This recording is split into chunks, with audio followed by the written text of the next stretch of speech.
Good morning. Welcome to LoveBabz, LoveTalk. So this is talking today. We're talking.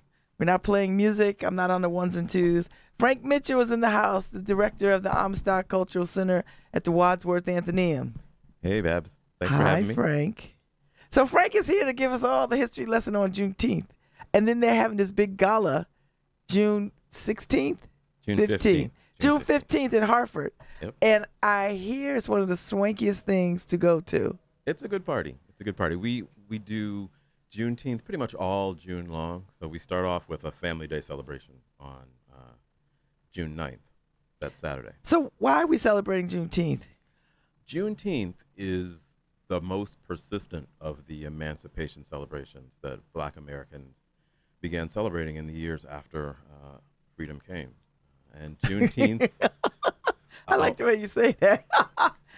When freedom came. I will read a little bit from the General Order number 3, which initiated Juneteenth, the celebration. The people of Texas are informed that in accordance with the proclamation from the Executive of the United States, all states are free. And that was June 19, 1865. And that was read by Major General Gordon Granger in Galveston, Texas.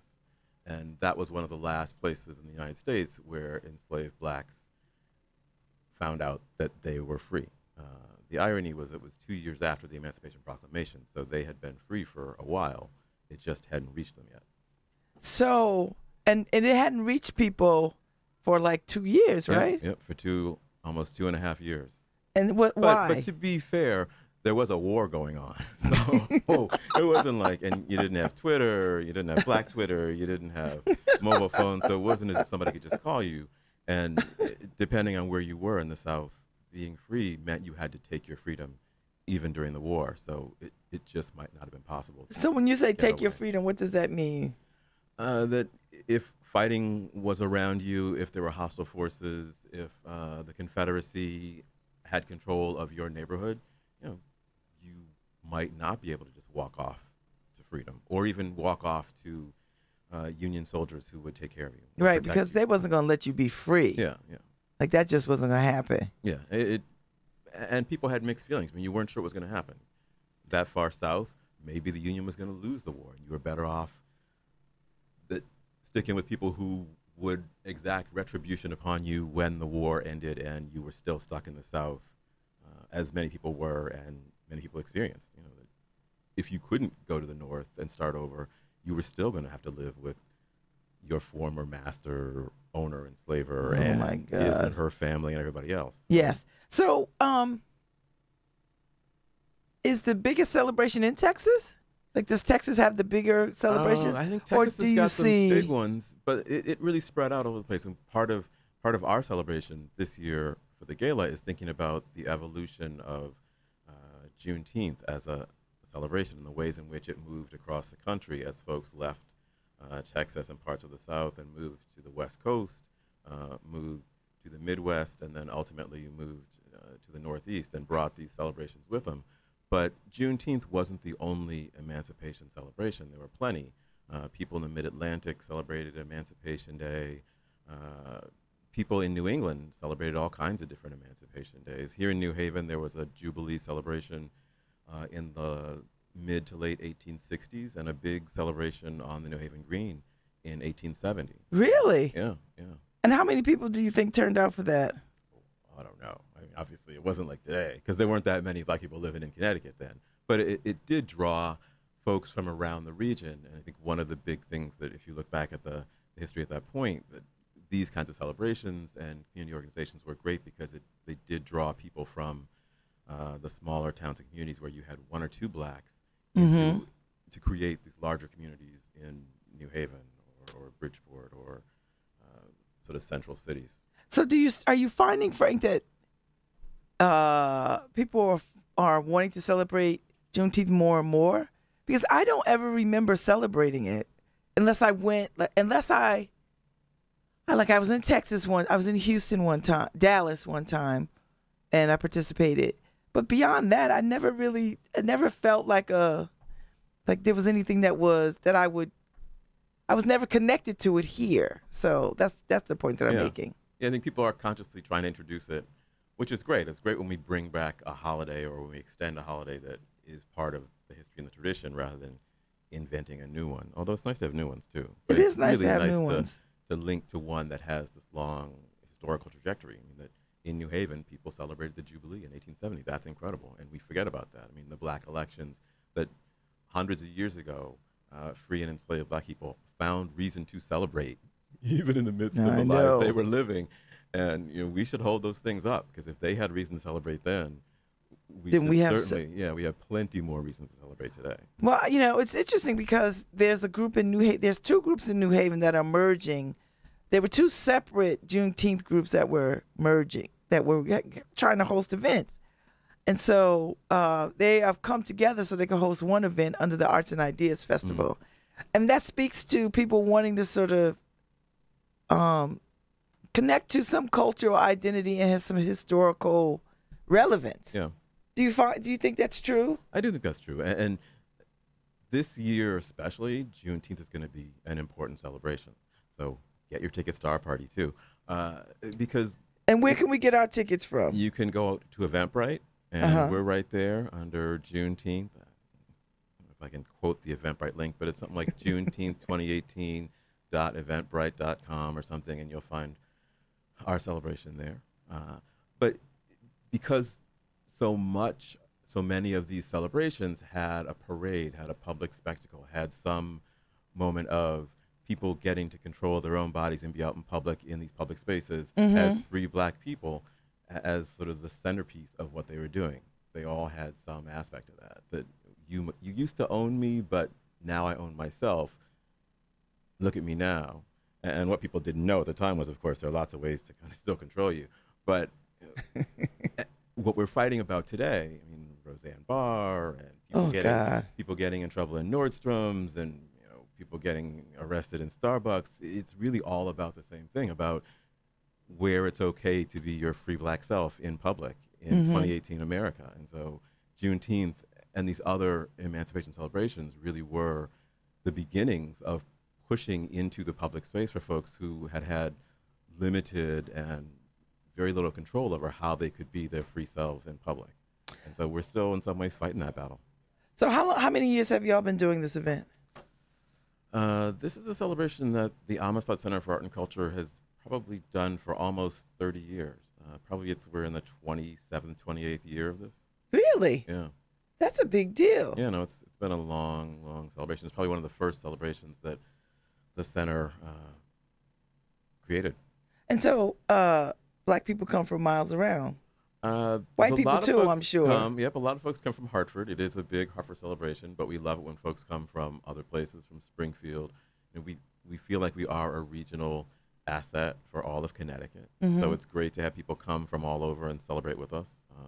Certainly that day, that evening, but also on Family Day, June 9th, when we do lots of great programming for young people and families. We have artists and musicians and performers there.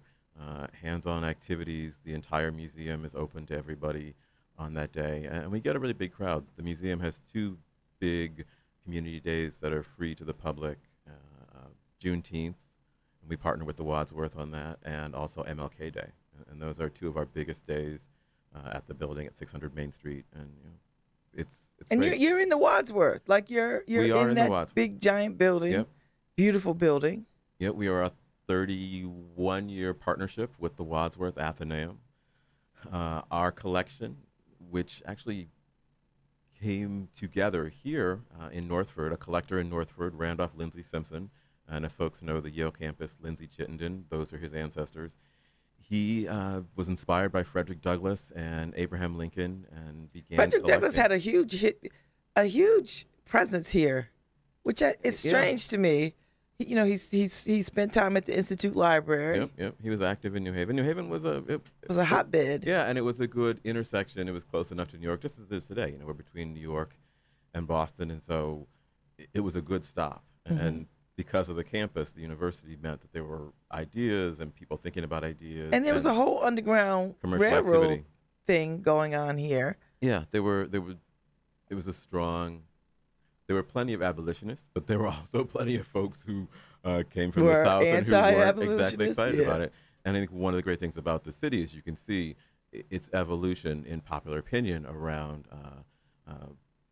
free and enslaved Black people and their place in their role. And many of the most progressive leaders, white and Black, were part of making the Jubilee celebration in 1870 possible. And were there for that day when people really got to parade in public and be in control of their bodies in public spaces that they wouldn't normally get to be in.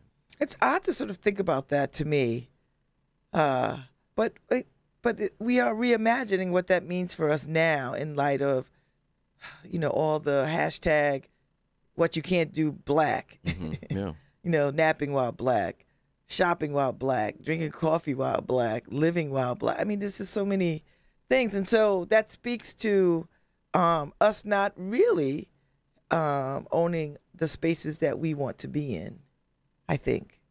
And so perhaps maybe these kinds of celebrations remind us and then inspire us. Yeah. And I think, or the ways that our expectations of the spaces change. So during segregation, people had control of spaces in different ways, but it wouldn't have been weird for you to be walking out of a white person's house because people took care of white people's homes. And the perception of threat around Black agency is different in 2018 than it was in 1950 when people couldn't have imagined Black people resisting or rising up, or that it was a mortal danger to do that, and people thought it's unlikely that's going to happen. Whereas given the past 50 years, everywhere you go, somebody's worried that a person's going to lash out, and with good reason in some cases. There's plenty of reason to be lashing out. But the perception of Black agency and the danger around it is different in 2018 than it was in 1950. So the gala, the celebration, so what happens there?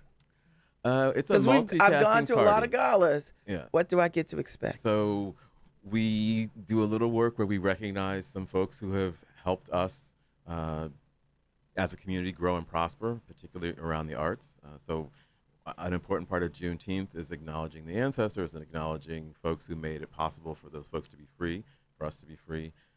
So we have a Spirit of Juneteenth award. This year we'll be recognizing 3 people.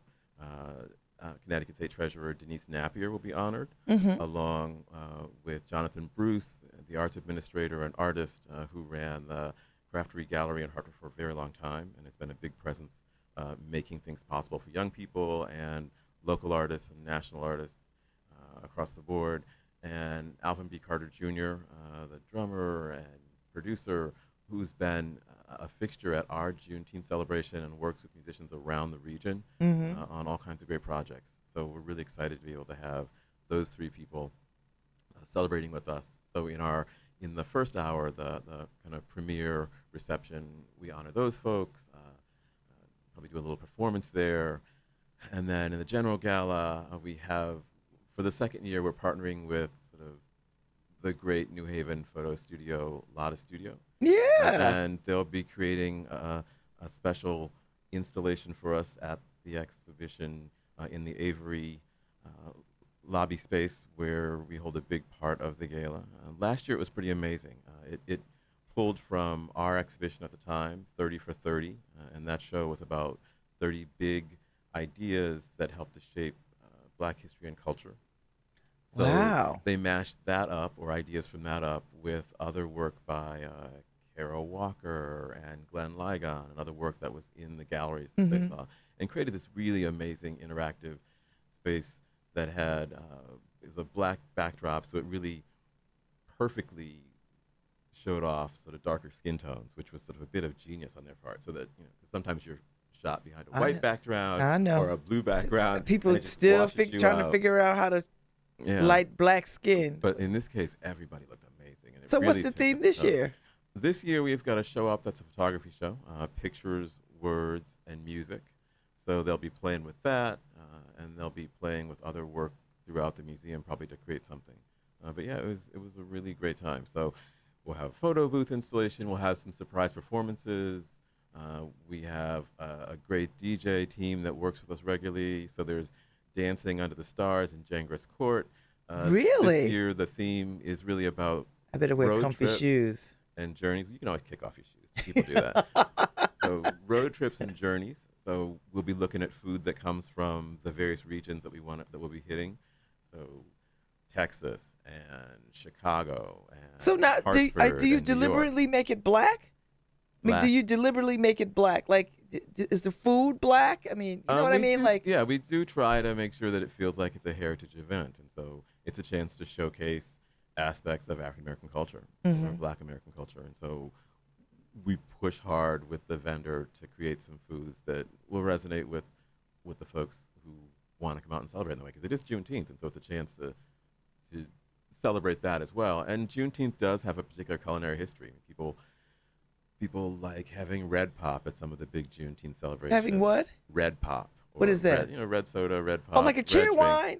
Yeah, or like a big red pop, that weird kind of fusion cherry strawberry soda. Oh. Or some kind of a red iced tea. Or I something did like that. not know that. You're giving me a good history lesson. Yeah, red supposedly for perseverance and for the continuing struggle. And so Wow. lots of red foods show up, red hots, those kind of hot dogs, and then lots of just cookout food. So we can't do red in the galleries just because people can't spill red stuff in those galleries. We got art on the walls, but we can do like a rosé, which we kind of do sometimes. But yeah, Okay. we want folks to know that Juneteenth has this long tradition. It's got culinary relationships. Mm-hmm. It's got historical relationships to Frederick Douglass and other folks who fought these battles and imagined an Emancipation Day that would be focused on African Americans. It's got this connection to the Civil War and the work that Black soldiers did during the war, and then to all these folks who were free in various parts of this nation who wanted to celebrate that, who wanted to be in the public space, having their chance to show that they were in control of their bodies. So how many people usually come to this?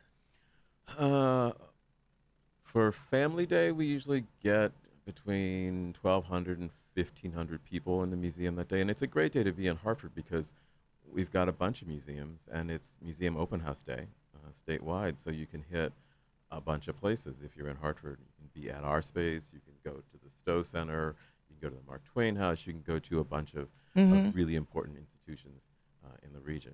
Oh, that's good to know. Then for the gala, we have space limitations in our galleries, so we can't have everybody. But we can definitely handle a couple hundred people between the spaces, weather permitting. So. Is this a good fundraiser for your organization, for the Amistad? It helps. It's when people come and pay and sort of do all the things. It's a nice shot in the arm at the end of the fiscal year. But it's also important for us to have that space where people can celebrate. And I think in thinking about the ways in which Juneteenth and Jubilees were always about people getting to be in places that they didn't always feel were their spaces, and sort of saying, I'm free to be here too, I'm free to be here too. That one of the great things about the Juneteenth Gala is it's a chance for folks to put on their best clothes, to come out, celebrate history and tradition and some local folks who make a difference in our lives, and also to say, we're free to be in this space too. This is a space that also is ours. And that's definitely true. 600 Main Street belongs to all of us. As we've been saying for the past year with the Wadsworth Welcome and other kinds of opportunities, we're right downtown in Hartford. We are a resource for the entire community. Everybody's welcome there. And we forget that sometimes, but it's always true. It's always been true. So people should definitely come out and sort of support these things, because like they say about our freedom, we got to fight to keep them. Wow. They're not just given. They can always go away. So Yeah. it's a good chance to come out and celebrate that. And I think for me, the nicest parts of the nights are when I see people who are taking pictures, who are all dressed up, and they're in groups together, and they're taking pictures of themselves in the galleries or in that would some be of the my big group. hallways. And they're like, take a picture of us, don't cop our shoes out, get our hair, and sort of really celebrating the fact that they're together, they're all dressed up, they're in this space that feels like, at least for tonight, it's a space that is recognizing this history and this culture and who they are, which that's a nice thing. And as much as it's a fundraiser, and it is a fundraiser, and it's nice when people give and support and sponsor, it's also nice when people feel like, for tonight, I get to be someplace special, looking really great, and seeing friends and folks who value that. That's wonderful. So tell me about your sponsors.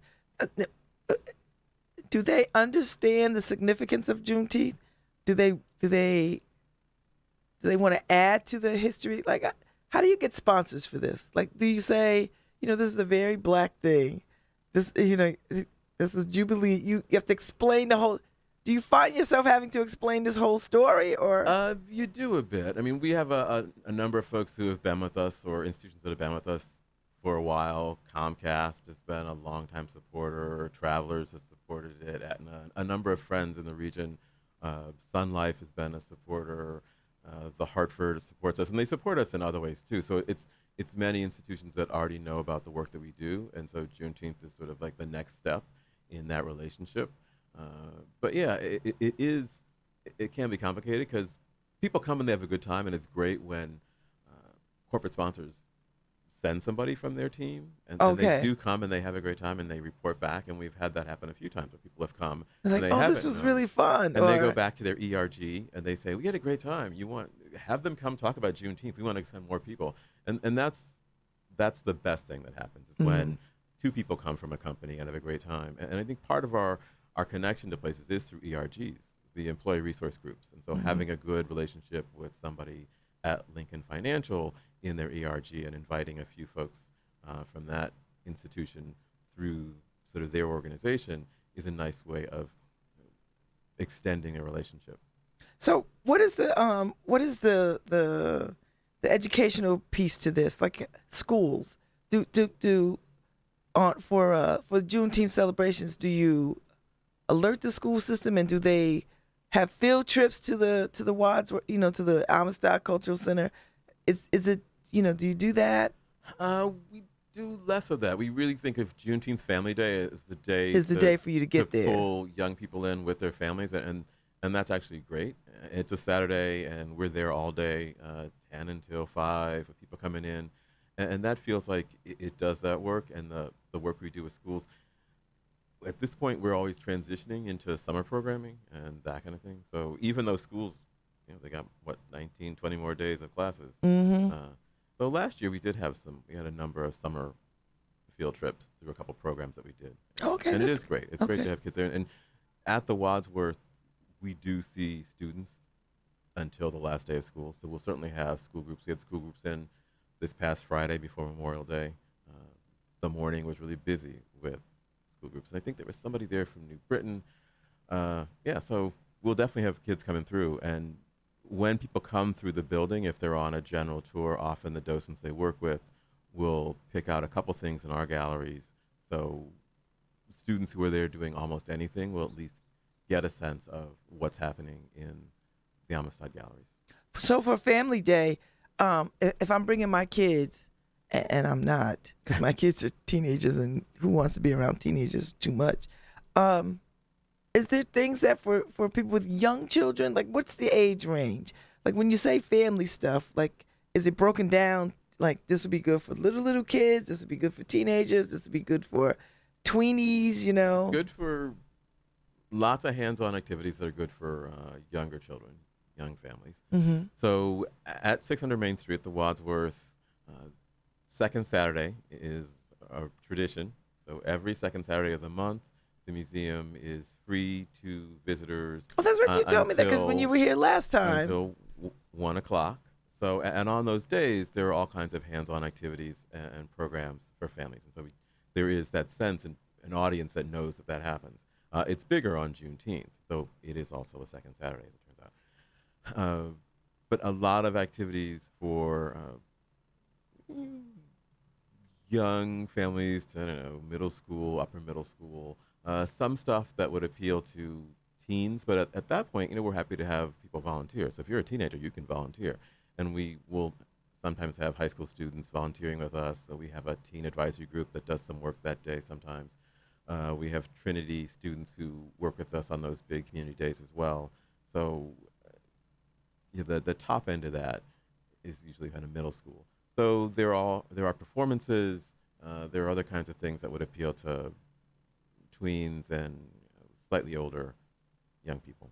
So do you know what some of the performances are going to be? I'm looking forward to this because I have never gone to the Wadsworth Athenaeum or to the Amistad, and it is my goal to do that this year. You got to do that. I'm going to do it, and I've driven past it, and I've worked in Hartford, so it's my goal to sort of do that. And I know a lot of people that are here in New Haven who have not made the trek to the treasure that is the Amistad and the Wadsworth. Yeah, so it's not that far. The party goes on until midnight at least. So you could do something else in New Haven and still get yourself up in your finery and be there for a good part of the dancing under the stars in Jangaris Court. The food's going to be really good, and that'll be out for a while too. Last year we had a nice contingent of New Haveners, and so we want more. So Babz, you got to bring some friends when you listen. come. The inner city news, we're gonna do our part. All right, we're gonna do our part. It's gonna start running in the paper, and yeah, that'll be good. And we're gonna see what we can do because I think this is a wonderful event, and I have been wanting to go to the Juneteenth Gala for I don't know the last several years, and I have never been able to sort of, get the schedule to work, but I'm so excited. Yeah, it's such a swanky event. It's a tough time because it's like graduations are happening. We got the International Festival. There's a lot going on around the state.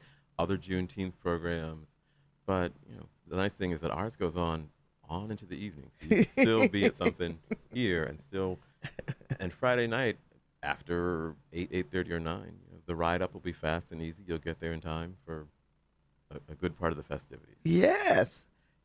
So you are new to this particular role at the Amistad Cultural Center, but you're not new to the Cultural Center. That's true. I have worked with the Amistad Center for a good little while in various capacities, working particularly with the collections and exhibition programming.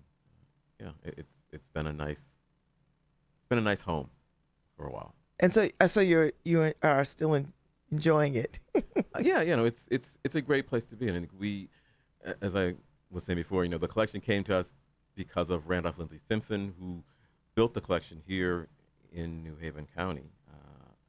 And a number of leaders in the Hartford area, when he was ready to sell it, decided it needed to stay in Connecticut. And he was shopping it to everywhere. All kinds of places. Yeah. And they found the resources and created this partnership with the Wadsworth to bring it to Hartford and give it a gallery and give the collection space, office space, and to create a community around this really, really, really important collection. And it's a great collection. It's pretty diverse. So Simpson was a musician. He cared about Lincoln and Frederick Douglass. And so he collected everything. He collected fine art and sheet music and books and artifacts and newspaper clippings and sort of you name it. And it's a great foundation to tell all kinds of stories. And so we've done exhibitions about hair. We've done exhibitions about food.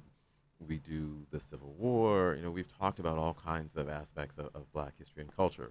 And I think one of our challenges is aestheticizing the history because we're in a fine art museum. And so the collection needs to be in conversation with fine art and the other collections in the Wadsworth. And many of those collections are actually from single collectors.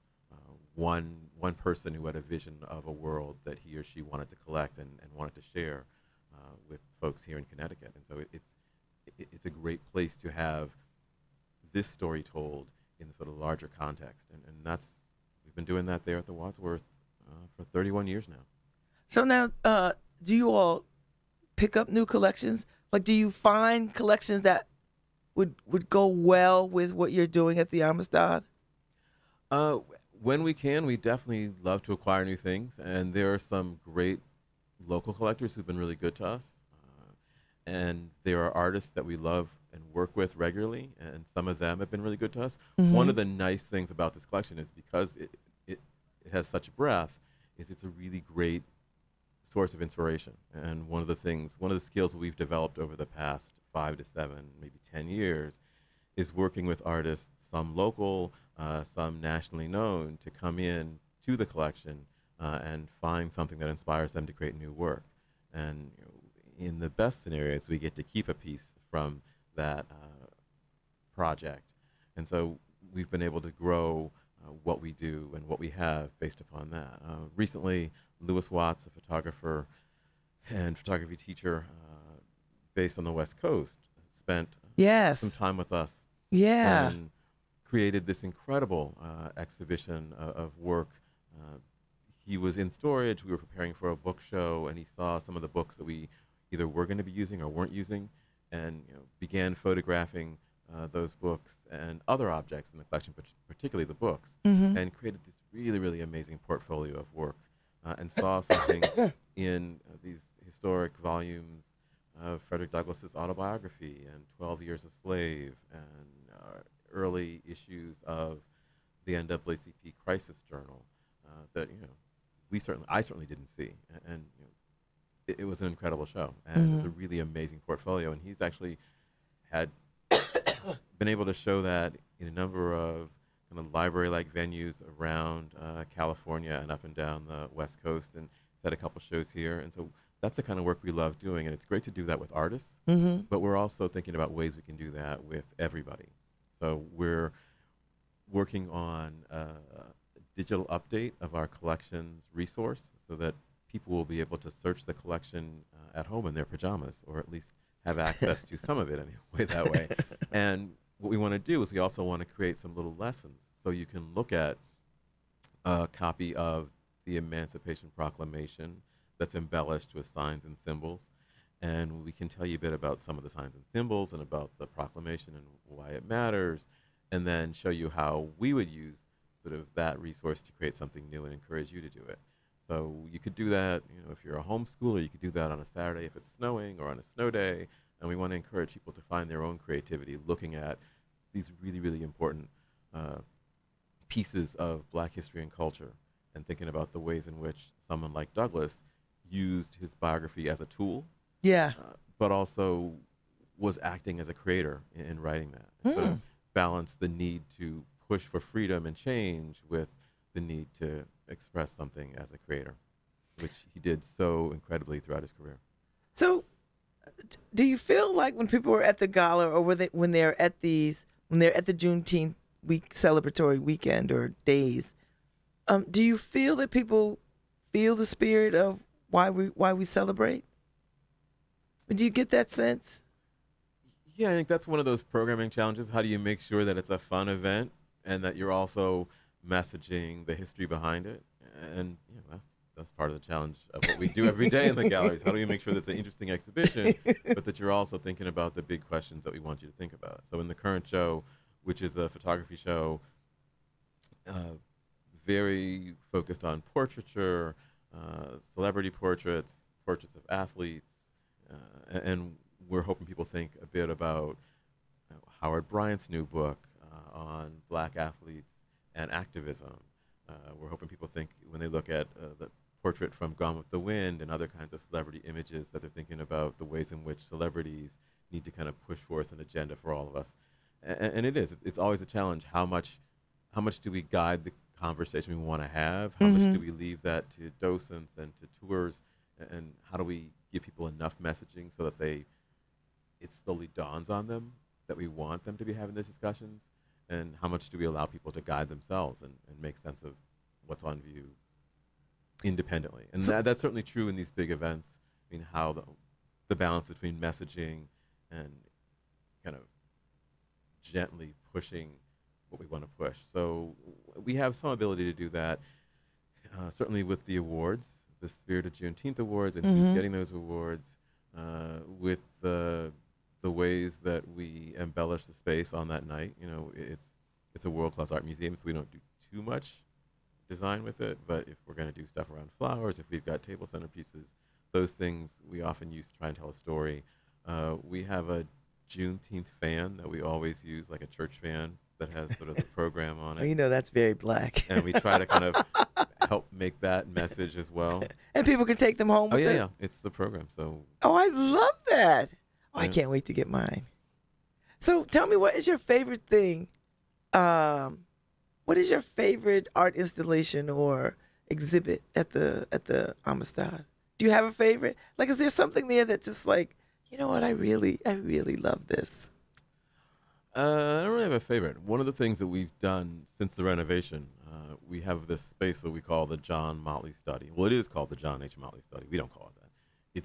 It's officially named that, and it's another gallery space. It's a project space. It's a space that we ultimately will use to show more of the collection, the 3D aspects of the collection that are less light sensitive. It's a study space. It's sort of a lounge hangout space. We use it for meetings, but during the week on public days, you go in there at 12 o'clock and there'll be somebody, a member of the public will be there on a laptop, sort of sitting at our table doing some work. And so it's a great community space, and I think I like the fact that we have in our area this room that is flexible, that welcomes folks in, that gives them a place to hang out. Because there's so few places like that, right? Like, there's a lot of you can'ts. Yeah. But this is a you can. Particularly in museums. Since we're talking about spaces where you can be your natural black self, this is a space where, and sometimes I'm sitting in my office, which is right next to it, and there are people in there who are just like having a really good time and just hanging out and talking. It's not just like somebody has to get in there and just which we don't really ever do. But should you be quiet in museums? Should we treat museums like libraries? That's a really like, should we be talking? I don't know. There's a discussion about that. We want people to feel comfortable in the spaces.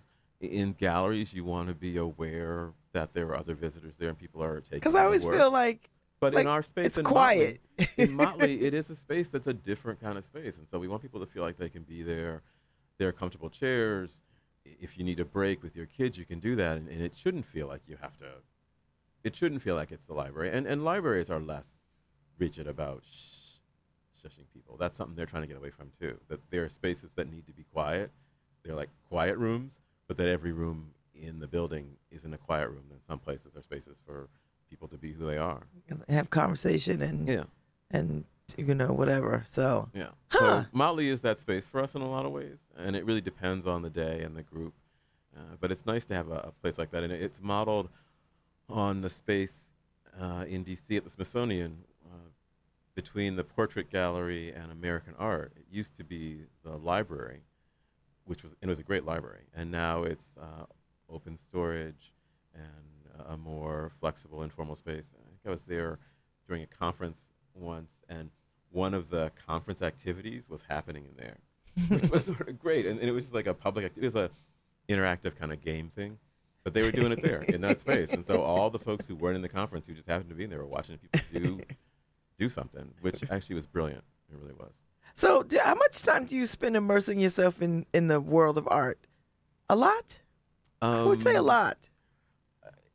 I would like to be doing it a lot. Probably not as much as I want, but because there's so much great stuff going on. There's so many really wonderful artists who are pushing themselves out into the world, a lot of them here in New Haven. So the School of Art brings a lot of great people to campus to study and think about what they want to do, and many of those folks are walking around with us. It's definitely worth, when the studio spaces are open, getting over there and seeing kind of what people are doing in their studios, because they're doing some really great stuff, and many of those folks move into sort of the broader public and make a huge difference.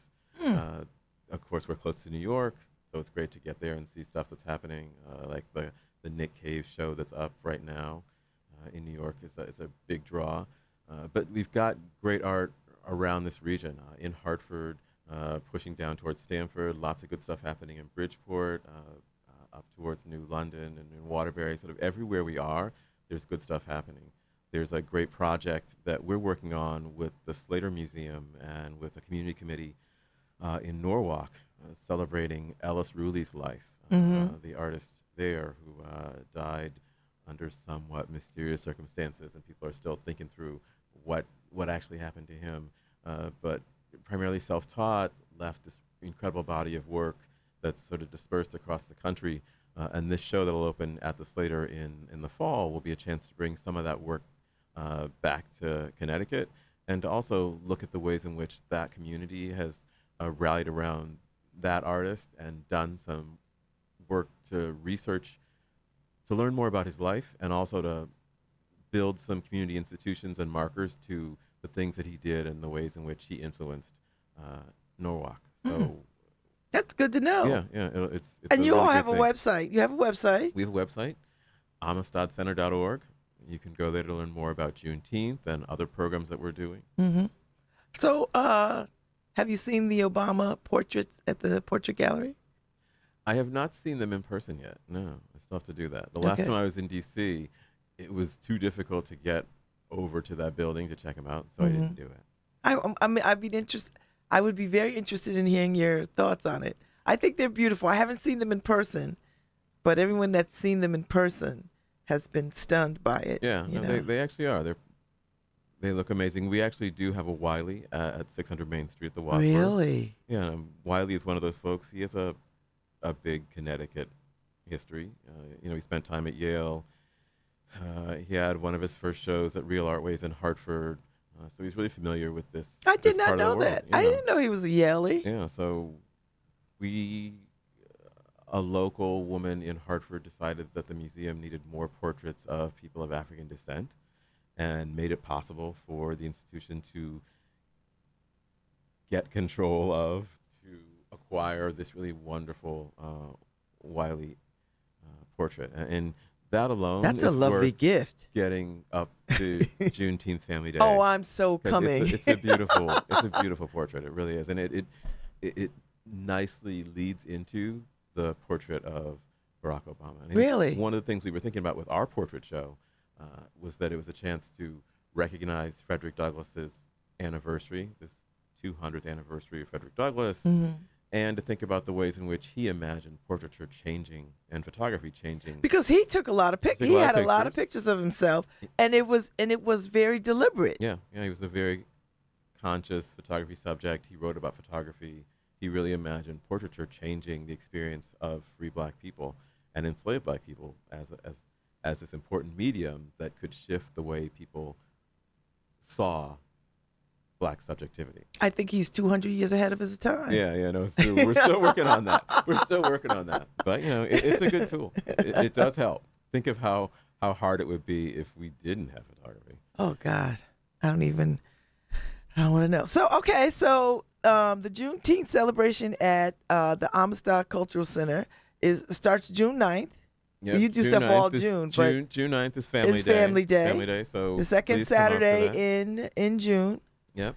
And then the swanky gala. Yes, yep. The gala is the 15th. Next Friday. Yes. So come out and celebrate our honorees if you can make that commitment at the reception Friday night. We'll be celebrating Denise Napier, our great state treasurer, and Alvin B. Carter Jr., the musician, and Jonathan Bruce. And if you can't make that, we're definitely going to be there all night long. So I'm looking forward to it. I am looking forward to the Juneteenth celebration. Frank Mitchell, it has been a pleasure as always. Thanks, Babz. I learned so much. Thanks for having me. And I can't wait I'll see you at the gala. Yeah. I'll see you. I'll be there. Probably before, but definitely I'll be before. You for the gala. Yep. I got to come see the Wiley. Woo. Yeah. I'm so excited. All right, Harry. Find us on Eventbrite. Go to Amistad.